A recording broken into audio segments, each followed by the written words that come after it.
Democratic Senator Joe Manchin has not been shy about his presidential aspirations, and thanks to a recent CNN piece, we've actually learned more about his harebrained scheme to win the presidency in 2024. I'm not kidding, he's genuinely considering this. It is one of the funniest stories I've come across in a long time. So the piece begins with the following line. Senator Joe Manchin says he absolutely can see himself as president. That's not surprising to me. Delusions of grandeur, not really rare in the Senate. And here's why. In public, Manchin says he believes there's a role for him as a national icon in the fiscally responsible and socially compassionate middle. Is that what he is, Cenk? Fiscally conservative and socially compassionate? That's hilarious. So to be fair to Joe Manchin though, he already was president. So I can kind of see. That's true, that's true. And he brags about it all the time. He says, look, Biden was my bitch. I would make him do whatever the hell I wanted. Minus the B word, but yeah, he says that. And he's not wrong. Did Joe Biden pass his agenda? No, he passed Joe Manchin's agenda. So now, but he's mistaking that for being actually popular in the country. He's popular in Washington where everyone is corrupt and they celebrate his corruption. They're like, he's so good at corruption. And every liar in mainstream media calls him a moderate when none of his positions are moderate. And to Anna's original question, wait, is he someone who's fiscally responsible? No, he's voted for tons of things that have really hurt the deficit, including subsidies for coal companies. Oh, he owns a coal company. And that's weird how he added to the deficit and was not at all fiscally responsible because he was funneling himself money. Let alone the money that he funnels to donors, let alone the fact that on social issues, the American people pretty much hate his stances. Yeah, so he points to how he would want to codify Roe v. Wade as an example of how he's compassionate, socially speaking. Funny, I didn't really see him fighting to codify Roe v. Wade. He was one of the vocal individuals who care deeply about ensuring that reproductive rights were maintained in this country. It's actually worse than that. Because why couldn't we codify Roe v. Wade in Biden's first 2 terms when we control the presidency, the House, and the Senate? Because Joe Manchin insisted on keeping the filibuster. That's why we couldn't codify it. So he's actually the #1 reason why women had their reproductive rights taken away from them. Because we could have passed it under Obama or Biden, but guys like Manchin would not allow it. He's an unbelievable liar. He only picked with that policy because it's popular and he could pretend he's in favor of it. Every other policy he has polls at around 10 to 25%. Miserable failure of a person. No one agrees with him except all the crooks. But he lives among the crooks, so he thinks he's super popular. So he says he's also fiscally conservative, which is hilarious because being fiscally conservative would maybe mean not being in favor of tax cuts for the rich or certain deregulation, which leads to all sorts of catastrophic situations that the federal government ends up spending more money on later. But nonetheless, when he says fiscally conservative, he means I will carry out what my donors want me to carry out. And I want to go to a 2022 report on Manchin, and keep in mind, this is the guy who really almost single-handedly tanked Biden's Build Back Better agenda. He got some help with other more conservative Democrats in the Senate like Kyrsten Sinema, who has since re-registered as an independent. But nonetheless, here's the 2022 report I'm referring to.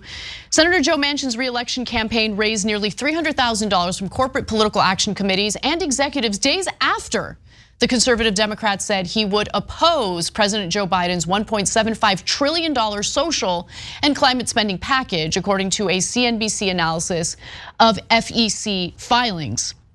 And Manchin even gloated to CNN about killing Biden's domestic agenda.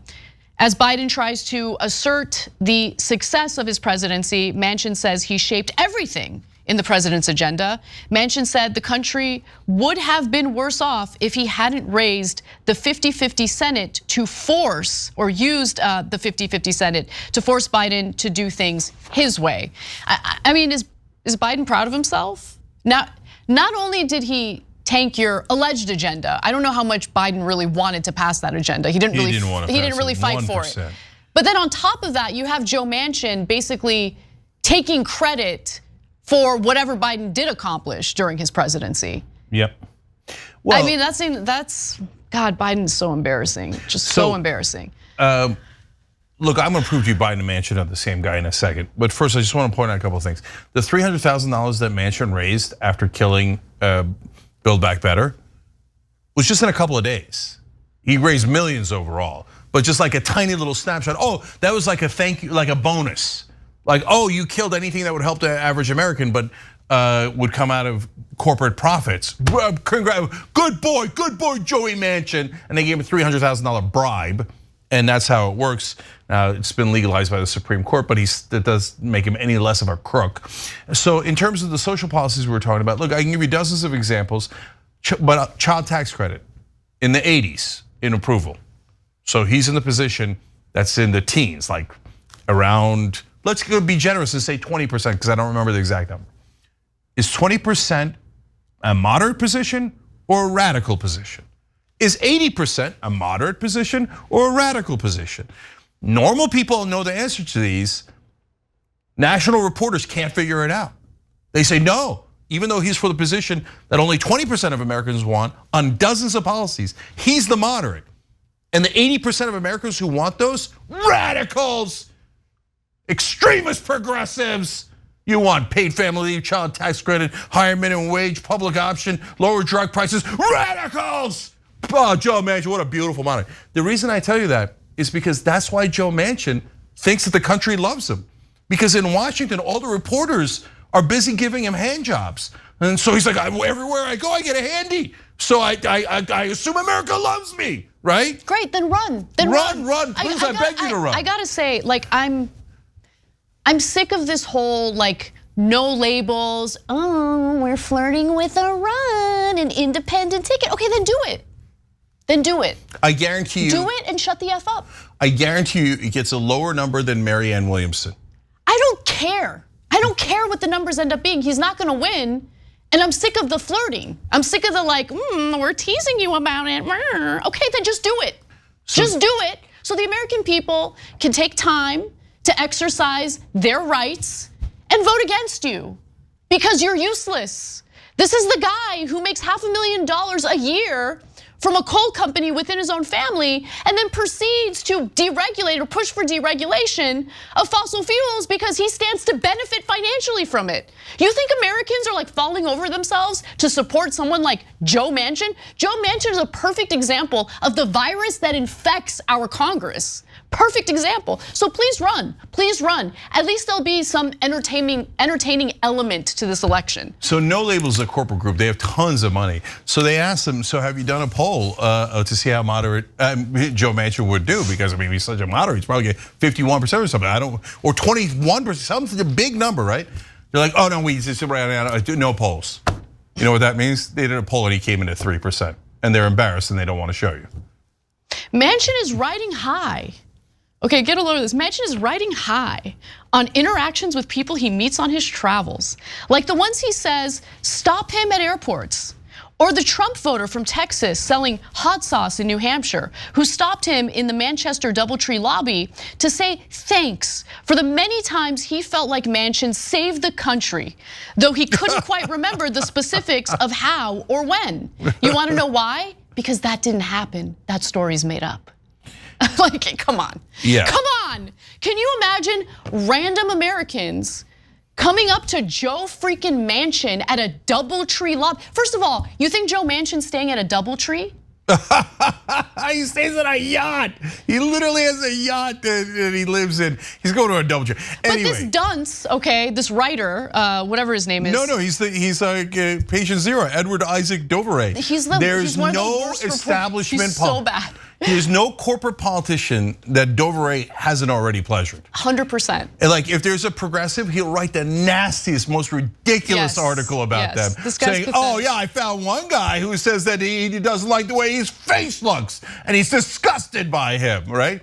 Moderate Joe Manchin comes along to Doveray, he's like, the people were thanking him. They were throwing roses at his feet. What an amazing, beautiful man.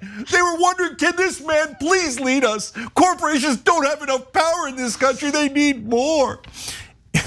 Like, Edward Isaac Dover, I think, is not running, like his career path is not, hey, I'll become a better journalist or I'll become an editor or a publisher. No, he's running to be top marketing executive of the year. He's like, no, totally. Corporate politicians, you will not find a better propagandist than Dover. Okay, so congratulations on this piece. Okay, now I want to get to the main point though. Manchin and Biden. So Manchin says, I'm gonna wipe away 85% of your bills. And progressives say, hey, listen, we just want, like, can you just give us 5%? Can you give us just like paid family leave or minimum wage or something, just 5%? And Biden's like, bam, he's like, progressives, get back in line. Bernie, order them back in line. How dare you? No, remember, they're betraying the Democratic Party. Edward Isaac Dover and all of his friends in Washington are like, betraying, progressives are the worst. They're attacking Joe Biden, they're the terrible, they're the people destroying the Democratic Party. Joe Manchin destroys 85% of his agenda. They're like, beautiful moderate, gorgeous, the best moderate in the world. And then Biden, because look, either he's pathetic, like the weakest person you've ever seen, which is entirely possible, or he 100% agrees with Joe Manchin. So in the signing ceremonies, he gave him his pen for the Inflation Reduction Act. He's so pathetic. He's like, here, Joe, you take it. Since you're the actual president, Mr. Manchin, please take the pen, because it's your bill, not my bill. I'm just your bitch. Okay. And right now, the Biden campaign is pretty much begging Manchin not to run. Begging him. So look, it's so embarrassing. If Bernie had decided to run against Biden, what would the Doverays of the world done? What would Biden have done? They'd have ripped his head off. We know. They'd have been like, betrayer, right? Manchin's running, bravo, moderate, bravo. Corporations didn't have enough power in Washington. Finally, a hero comes along like Joe Manchin. So understand that, unfortunately, a lot of mainstream media is not in the news business. They're in the marketing business. They're just the marketing arm of corporate rule. That's why they twist and all of these stories and they frame them in ridiculous, preposterous ways to deceive you. So that you say, oh yeah, the status quo. I'm gonna vote for the guy who's for the status quo. Who's for the status quo? Who wants corporate rule and no change at all for the American people? He's the moderate, I gotta go vote for that moderate. That's what they're in the job of doing. That's why the Washington media disgusts me. Go ahead, kiss Joe Manchin's ass a little bit more. And last thing, Biden, before he gave him the pen in the press conference before that, he called Manchin JoJo. Oh my God, I forgot about that. Oh. He's like, hey, there's my friend JoJo. Come on. Imagine somebody ruins 85% of the thing that I'm working on. You think I'm gonna call him JoJo and then give him my ass? That was my ass, as Senator Kennedy has once said during a Senate hearing. So, hey, establishment Democrats, you tell me, is Joe Biden pathetically weak? Or does he agree 100% with Joe Manchin? Maybe both. Or maybe both. Thanks for watching the video, guys. We also love it if you hit the join button below because that makes you a member. And members allow us to be independent, honest. We can be as progressive as we want, no corporate media influence, and that's all because of you guys. We love doing the show with our members. Hit the join button, become one of the Young Turks.